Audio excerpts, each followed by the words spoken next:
The night rain fell like it was crying with her. Amina stood at the gate of the house she had called home for 20 years, holding one small bag and the hands of her 2 children. The iron gate closed with a loud bang behind her. No goodbye. No mercy. Only the sound of laughter from inside the house, the same house she helped build with her husband, Kola. Kola was dead. And with his death, Amina's life was buried alive. Before Kola died, Amina was known as a good wife. She woke before the sun, cooked, cleaned, farmed, and still smiled. She stood by her husband when he had nothing. She sold vegetables to help him start his small business. She carried their children on her back while he chased his dreams.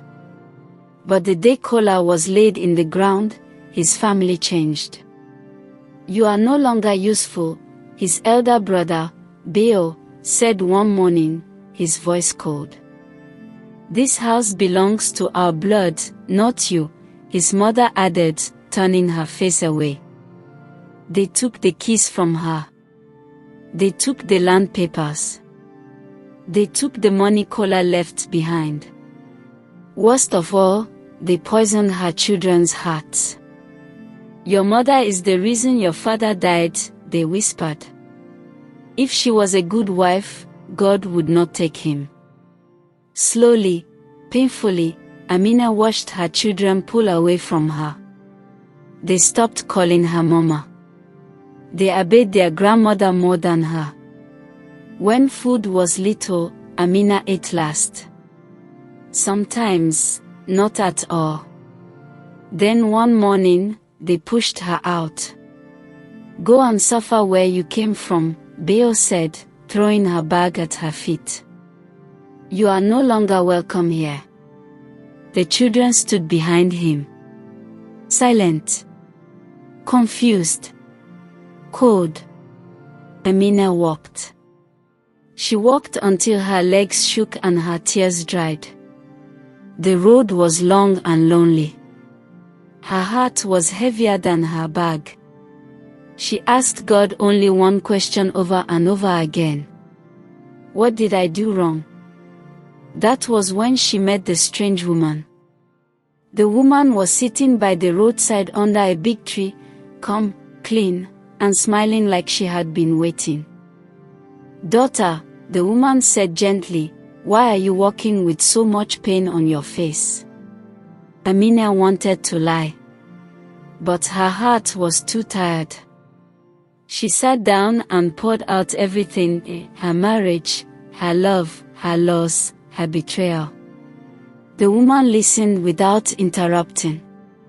When Amina finished, the woman held her hands and said, "You lost people, but you did not lose yourself." Her name was Mama Sod. Mama Sod took Amina to her home. She gave her food, clothes, and something Amina had not felt in years, peace. She taught her skills, soap making, cloth dyeing, trading. She taught her to read numbers again, to trust herself again. Days turned into months. Months turned into years. Amina grew. Her hands that once shook now counted money. Her eyes that once cried now shone. She opened a small shop. Then another. Then a bigger one. People respected her. Women came to learn from her. They called her Madam Amina. She never spoke badly about her past. She only worked harder. Back in Kola's family house, things fell apart. The money they chased finished. The friends disappeared. The house grew quiet.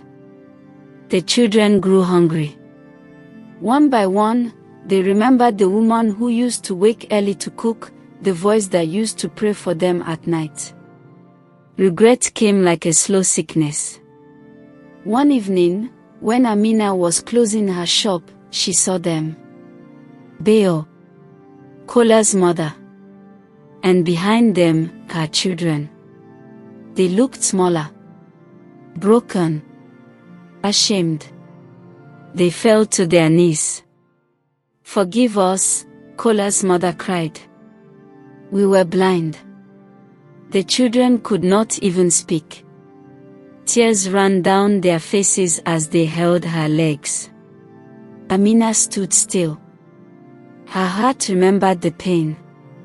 Her scars remembered the road. But her soul remembered who she was.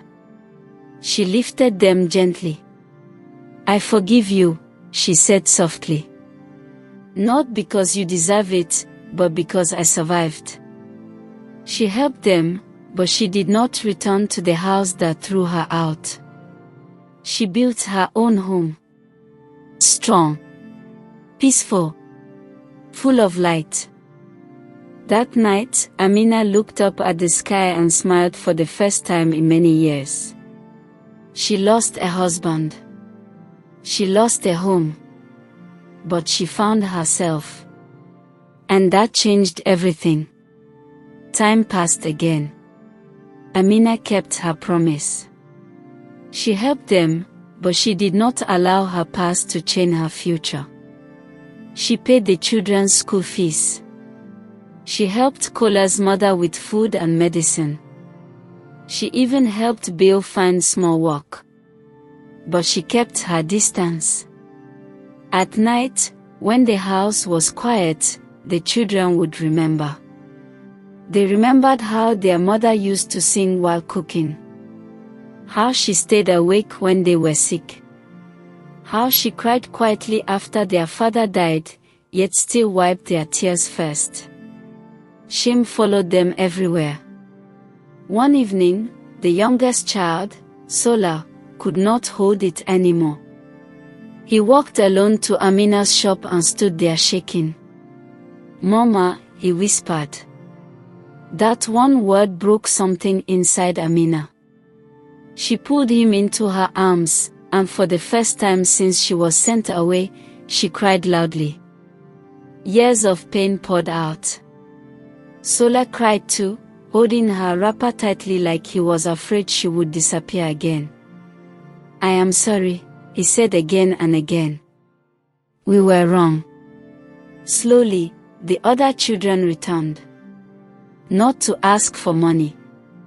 Not to demand. But to learn. To listen. To rebuild. Amina taught them what life had taught her. That house did not make us a family, she told them one night. Love did. Respect did. Far away, Mama Sod watched quietly. One morning, Amina went to thank her. But the house under the big tree was empty. Neighbors said an old woman had lived there briefly, helping people, then leaving without a trace. On the ground where she used to sit was a small note. "When pain pushes you to the road, purpose is waiting there." Amina smiled through tears. Years later, Amina became known across the town. People told her story, not as a story of suffering, but of strength. Women came broken and left standing tall. Kola's family never stopped regretting what they did. But they learned something powerful. You can chase someone out of a house, but you cannot chase away destiny. Amina would sit in her new home in the evenings, surrounded by her children, laughter filling the air. The same children who once turned away now called her Mama with pride. And whenever someone asked her how she survived it all, she would say gently, "I was buried, but I was planted." And from that pain, a new life grew.